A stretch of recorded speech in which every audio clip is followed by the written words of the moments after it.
So far, we've looked at the first three cantos of the text, where we've had the aristocratic world of brilliance of Belinda with objects from the colonial universe, the brilliant silks, the sparkling light, uh, the comparison with Belinda with the sun, and a profusion of, you can call, different kinds of brilliant light.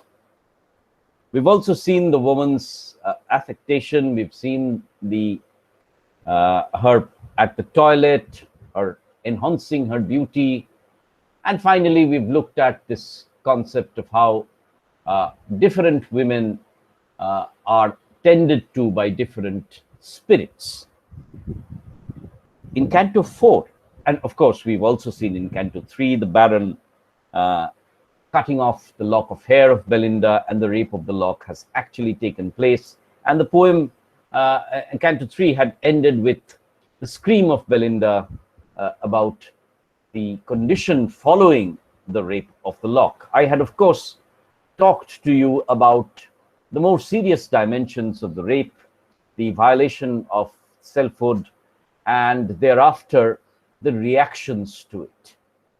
Now, what we'll do today is take a look at Canto 4 carefully. But for Canto 4, I'm taking a slightly different route, in the sense that I'm not going to read the poem with you line by line. I'm going to annotate only the more important parts of the poem. Now, Canto 4 actually talks about female hysteria. Now, you will have to understand that the concept of hysteria, especially female hysteria, was a concept that came from the classical ages onward, carried on in medieval medicine as well. Now, in the classical age, it was supposed that women were much more conducive to hysteria or irrational hyper behavior, primarily because of the moving uterus.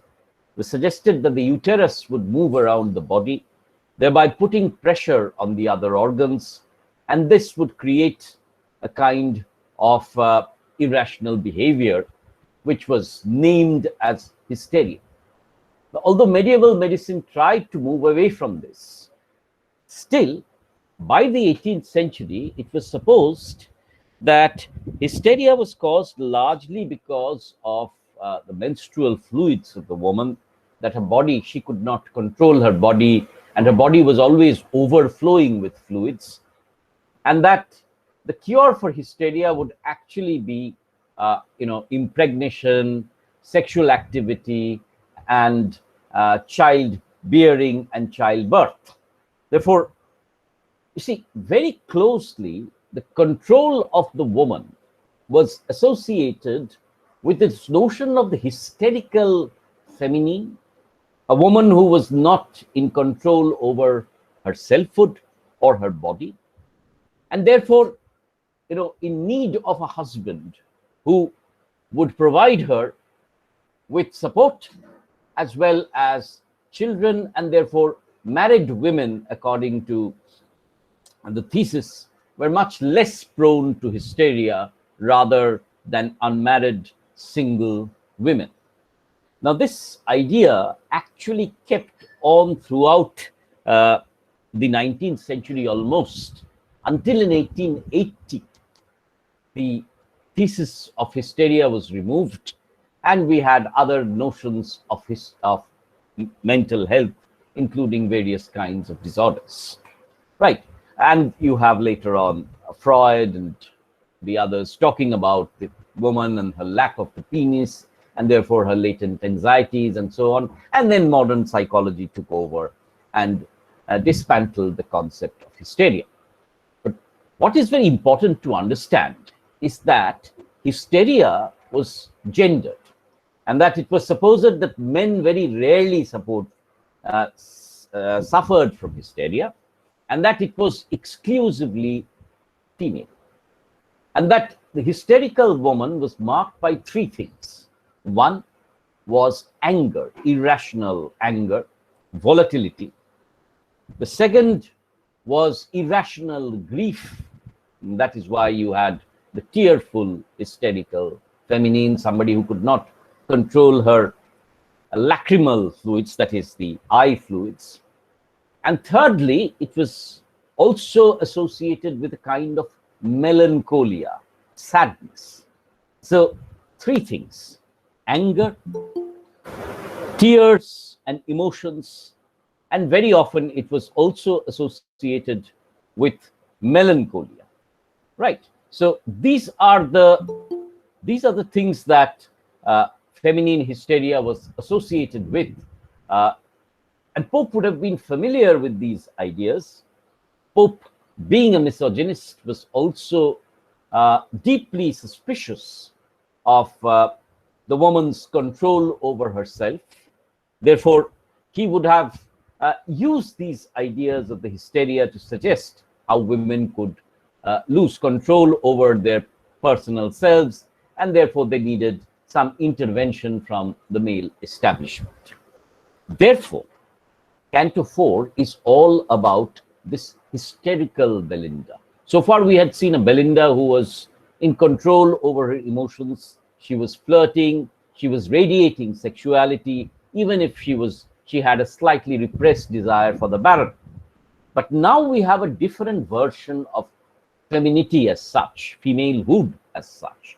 And this is the hysterical womanhood that I am talking about. And let us see how Pope constructs this.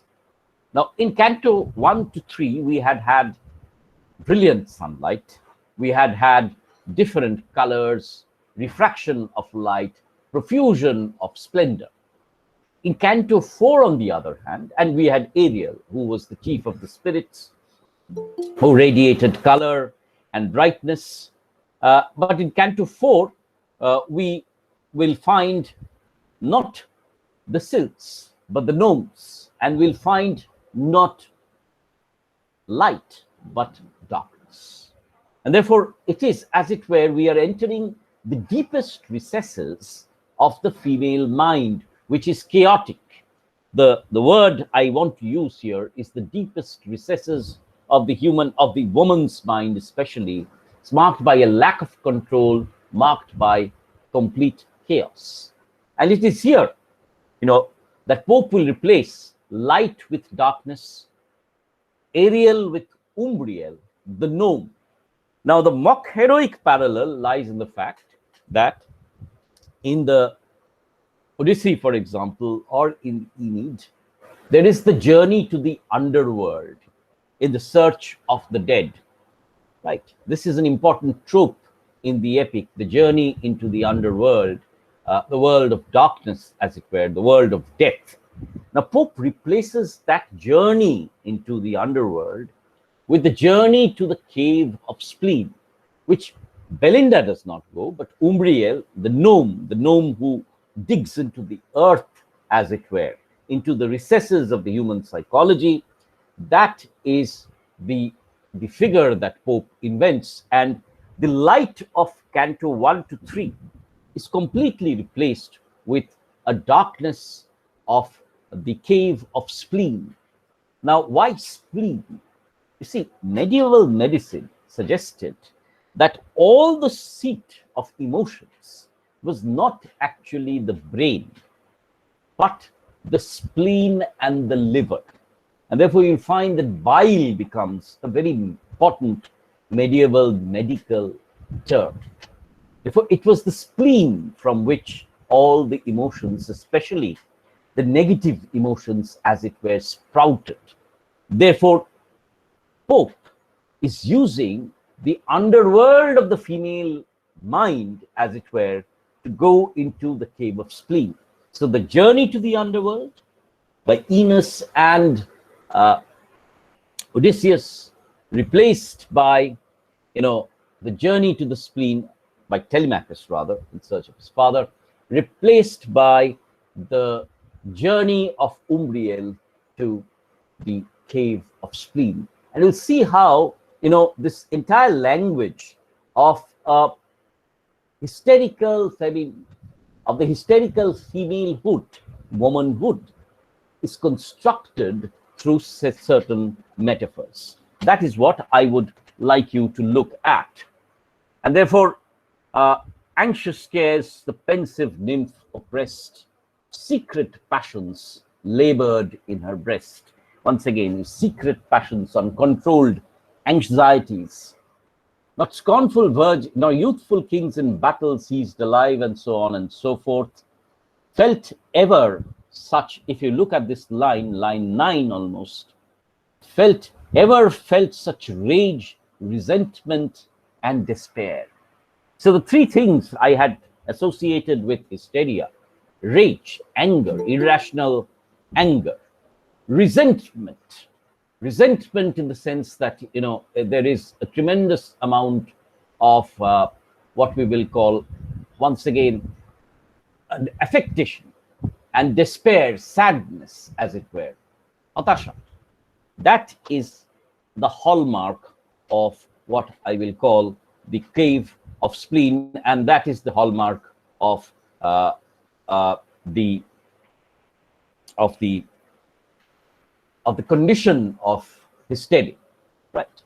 So, as thou sad virgin for thy ravished hair, an Ariel weeping from Belinda flew. So the sylphs have withdrawn from Belinda, and you see how the lightful Ariel is replaced by Umbriel, a dusky, melancholy sprite, right? So dark and melancholy. So the cave of spleen, as forever sullied the fair face of light, down to the central earth is proper seen, repaired to search the gloomy cave of spleen. Once again, let me remind you that the spleen was considered the seat of the dark emotions. Therefore, a condition of anger, despair, melancholy, affectation, these are what the spleen is associated with. Swiftly on his sooty pinions, you see, it's very interesting that no longer is the pinion the pinion is the wings. The wings are no longer transparent and translucent. Now they are black, sooty pinions. Vapor reached the dismal dome. Once again, see how Pope is constructing a binary to Hampton Court. It is no longer the sparkling colonial world of Hampton Court. It is rather the dusky, dark world of the cave of spleen. There's no cheerful breeze here. Remember Zephyretta in the Ariel, in the first part. Here, only the east winds. East winds are winter winds which bring cold and extreme weather. Here in a grotto, once again a cave. Grotto is a cave, sheltered close from the air and screened in shades from the day's detested glare. She sighs forever on her pensive bed, pain at her side and megrim at her head. So this is the cave of spleen, where you have the queen of spleen, and therefore what is associated? How does one associate this hysteria? It suggested pain and migraine. Megrim is migraine. So a continuous state of painful melancholia is what hysteria was associated with. The woman losing control over the ability to think, as it were. Two handmaids wait the throne alike in place, but differing far in figure and face.